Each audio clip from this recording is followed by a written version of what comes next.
In his book, The Secret Destiny of America, Manly P. Hall wrote that world democracy was the secret dream of the great classical philosophers, saying that the brilliant plan of the ancients has survived to our time, and it will continue to function until the great work is accomplished. Many researchers believe this great work is the secret behind the wars and rumors of war America has been involved in through the 20th century, right up to the present day. Could this plan of the ancients to establish a world democracy be the real hidden agenda of secret societies? And was this ancient plan echoed in the 2005 inaugural address given by President Bush? When our founders declared a new order of the ages, they were acting on an ancient hope that is meant to be fulfilled. The occult is working at the highest levels of our society, using the military and financial power of the United States to bring about this one world state. And the President has spoken openly about it, how the purpose of the United States is to bring democracy to the nations of the world. Where did this become the function of our nation, to bring democracy to the world? You only need to read the writings of Manly P. Hall, where he tells you that for 3,000 years, secret societies have been working to bring democracy to the world. You read President Bush's speech, before the Association on Democracy, the National Association of Democracy, he tells you for 2,500 years, people have been working to bring democracy to the world.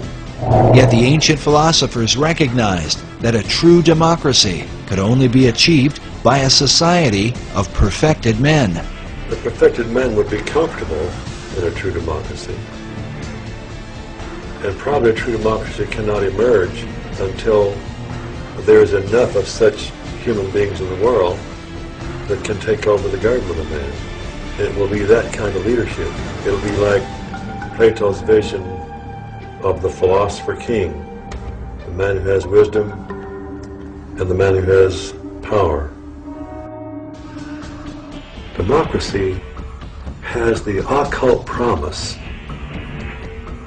of a fair world to live in.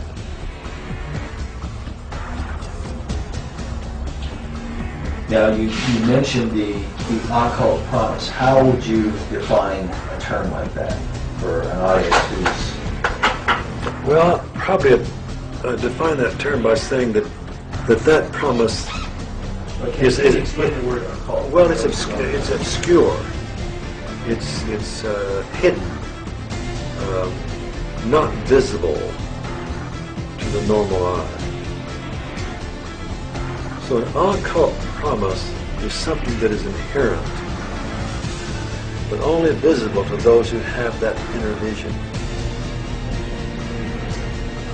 So a fair world is a kind of occult promise at the heart of democracy. But is this occult promise part of America's Christian heritage? And if not, could this account for why the many symbols that adorn America's capital city come not from the Bible, but from the ancient mystery religion? And if America were really, truly a Christian nation, what would all of these mythological characters be in our city? Certainly the Christian influence was very strong. From the Christian point of view, we were formed as a Christian nation.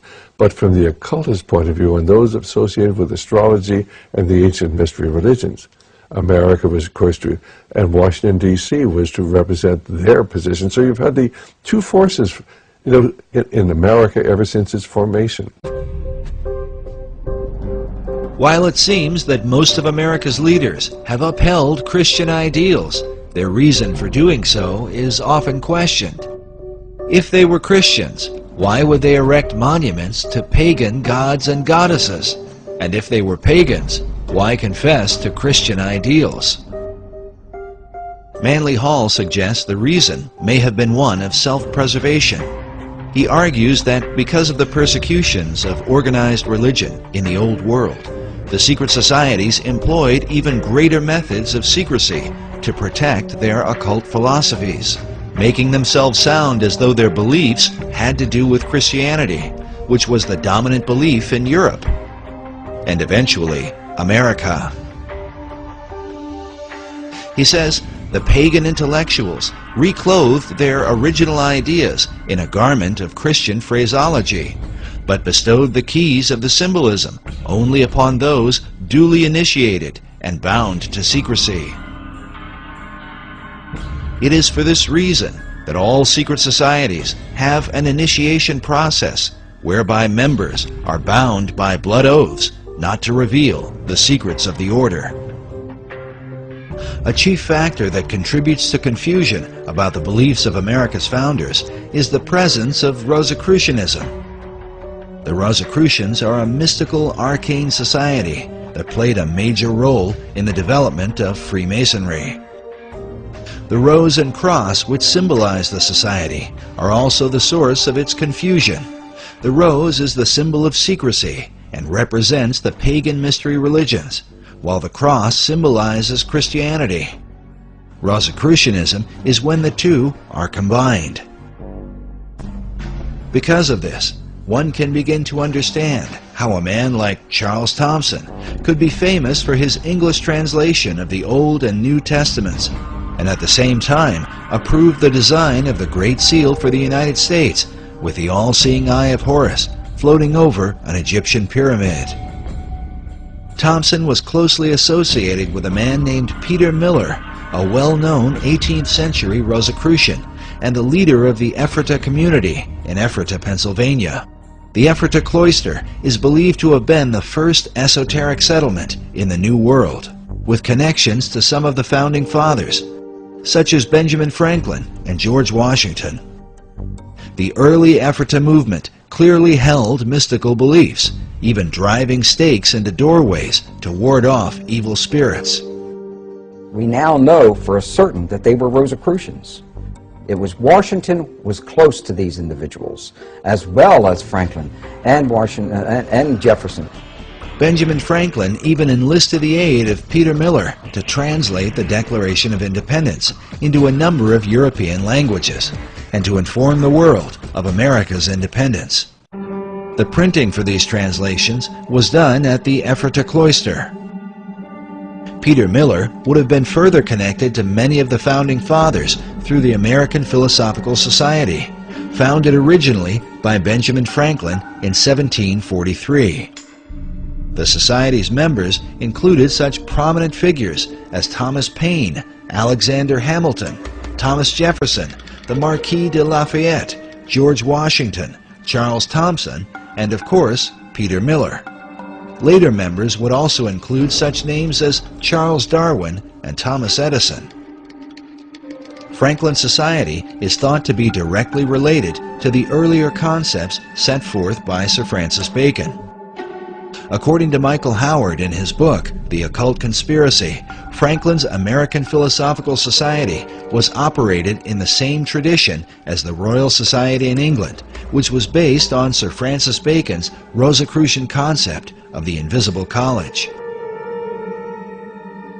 In the history of the Royal Society, they refer to the beginnings of the Royal Society came from a group of people who called themselves the Invisible College. The purpose of the Royal Society of London was to further Bacon's advancement of learning through scientific investigation. It is without question, however, that some of their work led to the metaphysical and the occult. And then we find that the Rosicrucians called themselves the Invisible Brotherhood, and the College of Rosicrucians was therefore, what was called by them, the Invisible College. A Rosicrucian influence can be clearly seen in some of America's symbols. For example, this image of a pelican feeding her young appears in Manly Hall's Secret Teachings of All Ages and is very common to Rosicrucianism and Freemasonry. Now notice the Great Seal for the state of Louisiana. This particular replica is found inside the inner corridors of the U.S. Capitol. The Temple Church in London is a well-known Knight Templar church. Here we can see that the golden rosy cross can be traced back to the mysterious knights. Now, notice the art surrounding the shrine. how a series of squares are shown with red and golden roses in the midst. The shrine opposite has a variation of the same design. Now consider this same pattern as it appears throughout the interior of the state capitol.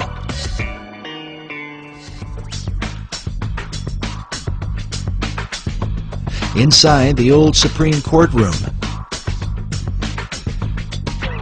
and in various forms throughout the Library of Congress.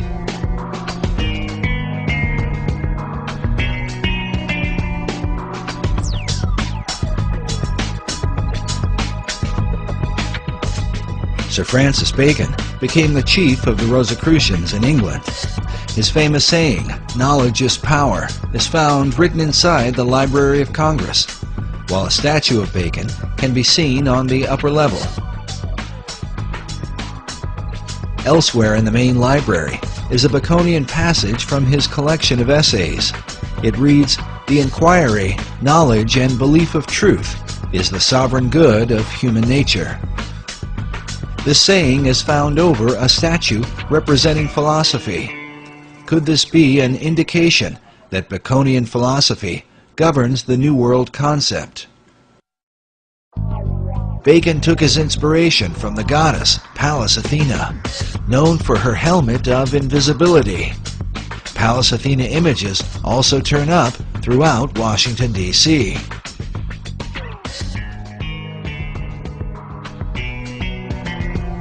The Virginia State Seal bears the image of Athena, with her foot upon a fallen king whose crown is cast aside. The word Sic Semper Tyrannis, thus always to tyrants, written beneath. To the Romans, Athena was called Minerva. This painting of Minerva can be found in the Great Hall of the Library of Congress. At 15.5 feet high, it is the most imposing image in the room. Notice she holds a spear that comes like a ray of light from the sun, with a traditional helmet of Athena at her feet. This particular work was done by 19th century artist Elihu Vedder. Vedder was known as a symbolist painter whose style was part of a movement that can be traced to France during the 19th century and an art house called the Salon de la Rose Croix. Yes, they were a group of Rosicrucian artists known for promoting symbolic and often bizarre imagery, some of which, like the image of this satyr, seems to be repeated inside the Library of Congress.